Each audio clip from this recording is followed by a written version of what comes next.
Welcome back, people of the internet. Today, I'll be going to the City of Light. Will you join me? I'm your host, Saber Planet Entertainment, and this is the 100 Season 3. Don't go away.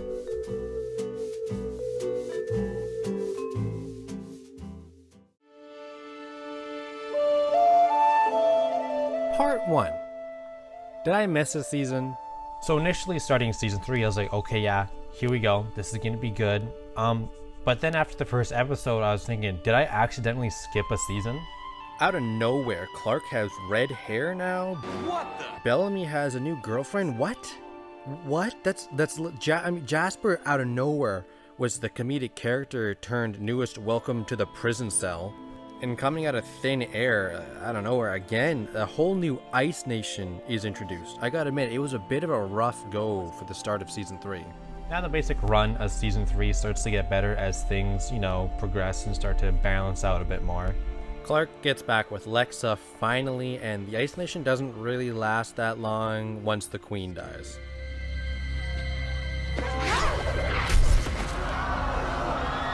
Did you catch that last move? Pretty cool, huh?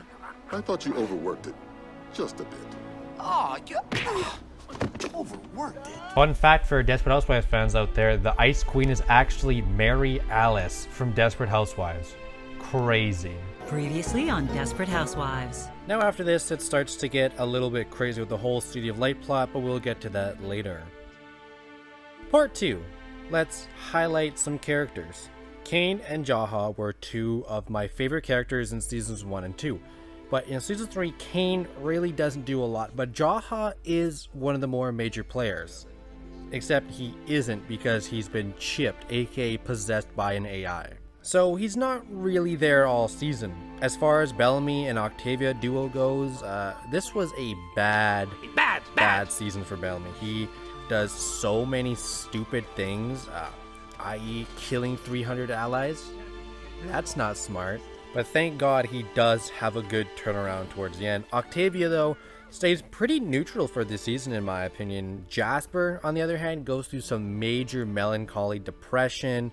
But what I really want to talk about under characters is the new additions and who got more screen time this season from the last. New additions that I like are Titus and Rowan. They were awesome characters to put into the season. Honestly, two of my favorite characters of the entire season. I'm gonna take Adula down.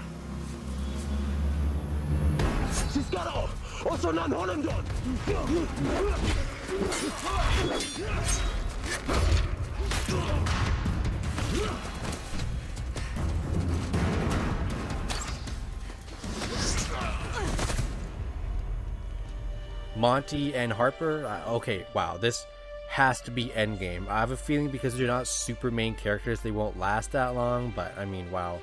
For B-side characters, they both lived through a lot of deaths this season, so I'm happy.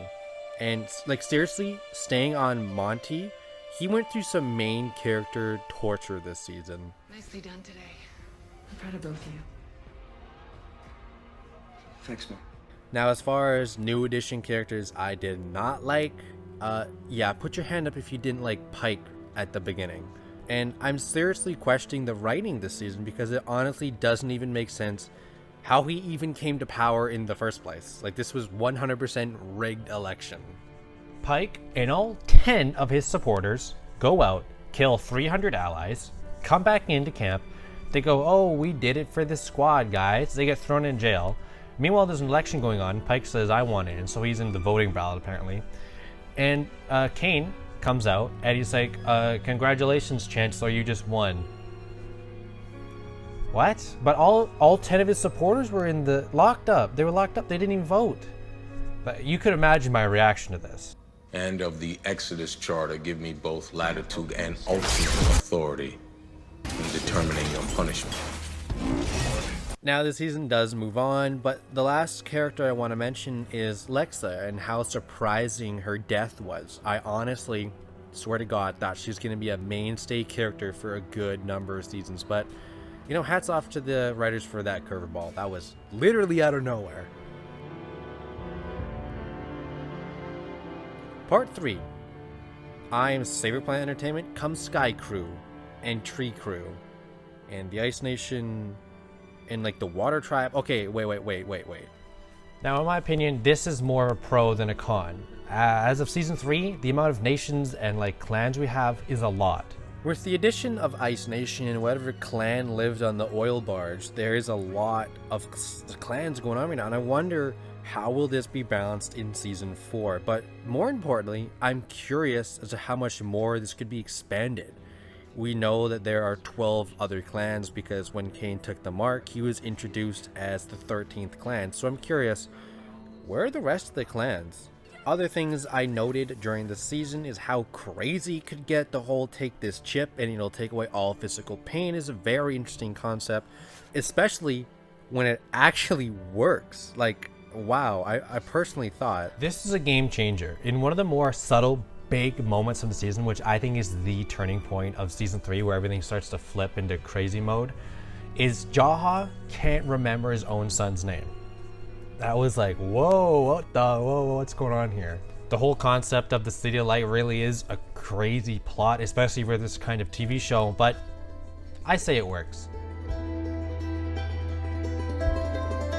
So overall, on my scale of 1 to 6, I would say personally a 4.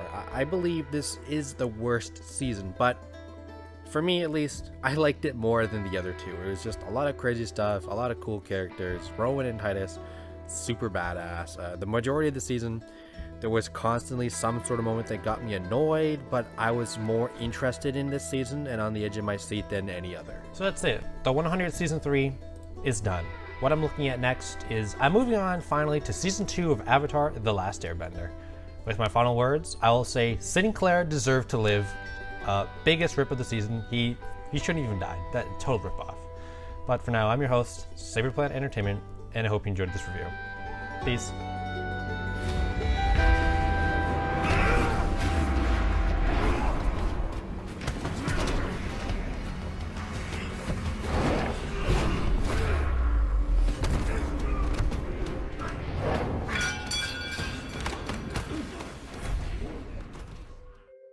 Thank you for sticking around to the end of the video. If you want to support my channel, make sure to like and subscribe for future videos. I cover all areas of entertainment, from books to movies, TV shows, and games, all of the above. And if you're really dedicated, I do have my Patreon linked in the description. Anything that's donated to my channel in any way necessary, half of it is going back to charity because it's the least I can do.